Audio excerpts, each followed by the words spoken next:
ඉක්කාව කියලා කියන්නේ ඉක්මනින්ම ඇති වෙලා නැති වෙලා යන දෙයක්.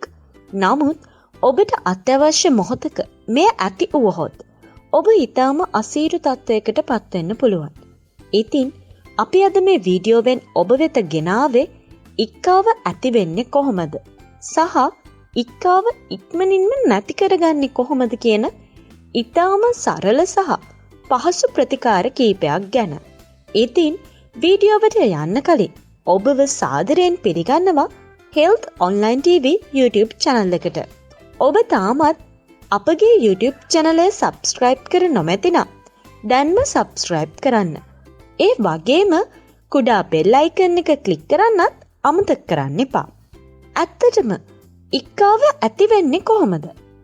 ඉක්කාව ඇති වෙන්නේ මෙන්න මෙහෙමයි. මනුෂ්‍ය ශරීරයේ උරස් කුහරයත් උදර කුහරයත් වෙන් කරන මාංශ පේශිය වන මහා ප්‍රාචීර මාංශ පේශිය හරි ආකාරව ක්‍රියාත්මක වන අතර එය පෙනහළු තුළට වාතාශ්‍රය ලබා ගැනීම සඳහා පහළට ගමන් කරන අතර පෙනහළු වලට උරස් කුහරය තුළ වැඩි ඉඩක් ලබා දේ. එය ප්‍රාශ්වාසයේදී ඉහළට ගමන් කිරීම සිදු කරයි. නමුත් සමහර හේතුන් මත මෙම මහා ප්‍රාචීරය අනවශ්‍ය ලෙස උත්තේජනයට ලක්වීම නිසා මිනිත්තුවකට කිහිප වතාවක් අක්‍රමවත් ලෙස සංකෝචනය වීම සිදුවනවා. මෙය ඉක්කාව ඇතිවීම සඳහා මූලිකත්වය ගනී.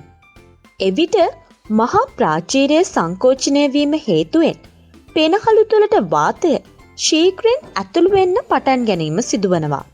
ශීඝ්‍රයෙන් වාතය ශ්වසන මාර්ගයට ඇතුළු වීම වැළැක්වීම සඳහා අපගේ ස්වරාලය අවට ඇති සර තන්තු නමින් හැඳින්වෙන ව්‍යුහයක් වැසී වාතය වැඩිපුර ඇතුල්වීම වළක්වනවා. මෙම හේතුව නිසා හික් යන ශබ්දය මුලින් පිටවෙන්න ගන්නවා. ඉතින් මෙම ඉක්කාව සාමාන්‍ය හේතුන් හෝ රෝගීමය හේතුන් ලෙස කොටස් දෙකක් නිසා ඇතිවිය හැක. වේගෙන් ආහාර ගැනීම, බය, චකිතය, සාංකාව, මානසික හැඟීම්, අධික ප්‍රීතිය, සන්තෝෂය, උද්දාමය වැනි අවස්ථා, මත්පැන්, වියලි පාන්, කේක්, බිස්කට් වැනි වියලි ආහාරයට ගැනීමේදී, සිසිල් බීම, බෝතල් පානයේදී, මිරිස්, 3-5 අඩංගු ආහාර පරිභෝජනයේදී සහ අධික සිනාසීමකදී ඇතිවන ඉක්කාව සාමාන්‍ය ඉක්කාව ලෙස අපට කියන්න පුළුවන්.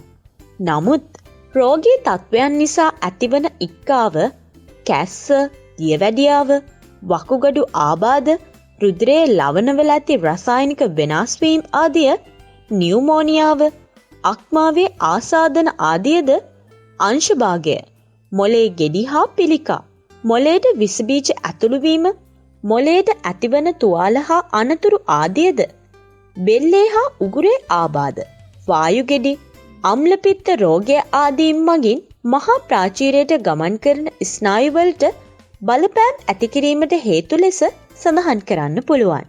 ඉක්කාව සඳහා නිශ්චිත ප්‍රතිකාරයන් නොමැති අතර වෛද්‍යවරුන් විසින් ఔෂධ ලබා දීම සිදු කරයි. සමහර අවස්ථාවල මෙමගින් සුවයක් ලැබෙන අතර තවත් අවස්ථාවන් වල එන්නත් කිරීම, හිරිවැට්ටවීම, ශල්‍යකර්ම ප්‍රතිකාර ආදියද ලබා දිය යුතු වේ. එමෙන්ම මෙවැනි අවස්ථා අඩු බවද සඳහන් කළ යුතුය. සාමාන්‍ය ඉක්කාව නතර කර ගැනීම සඳහා නිවසේදී ඔබට අනුගමනය කළ හැකි සරල ක්‍රම කීපයක් අද අපි ඔයාලට කියලා දෙනවා. අංක 1. කන් දෙක හොඳින් වසාගෙන තප්පර 30ක් පමණ සිටින්න. අංක 2. බීම බටයක් ආධාරයෙන් ජලය පානය කිරීම. අංක 3. දිව යට සීනි හඬක් තබා ගැනීම. අංක 4. කඩදාසි බෑගයකට හුලන් පිරවීම. අංක 5. දෙහි ගෙඩියක් සැපීම හෝ මීපැණි ආහාරයට ගැනීම. අංක 6. සීතල වතුර වීදුරුවක් පානය කිරීම. අංක 7. පැණි රස යමක් ආහාරයට ගැනීම. අංක 8. විනාඩියක් පමණ දිව එළියට දමාගෙන සිටීම. අංක 9. තත්පර 30ක් පමණ හුස්ම වේගෙන් ඉහළට ගැනීම සහ සෙමිහින් පහළට දැමීම. අංක 10. ඉක්කාව හැදුන පුද්ගලයා එක්වරම බලාපොරොත්තු නොවු ලෙස කම්පනයට ලක් කිරීම. අංග 11 ඉක්කාව ඇති පුද්ගලයාව තදින් කිචි කැවීම. ඉහත උපක්‍රම අත්හදා බැලීමේදී බුද්ධිමත් ලෙස කටයුතු කිරීමත් කුඩා ළමුන් සඳහා සරල ඒවා පමණක් අත්හදා බැලීමත් කළ යුතුයි. එසේ නොවන්නට විවිධ ගැටලු මතුවිය හැක. පැය 3කට වඩා ඔබට ඉක්කාව සහ උදර කුහරය වටා වේදනාවක් ඇති වුවහොත් ඔබගේ පවුලේ වෛද්‍යවරයා හමුවන්න වග බලා ගන්න. ඉතින් වීඩියෝව ගැන මොකද හිතන්නේ?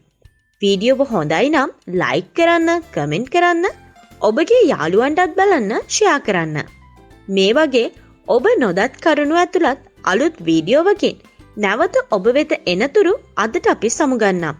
ඔබට සුබ දවසක්.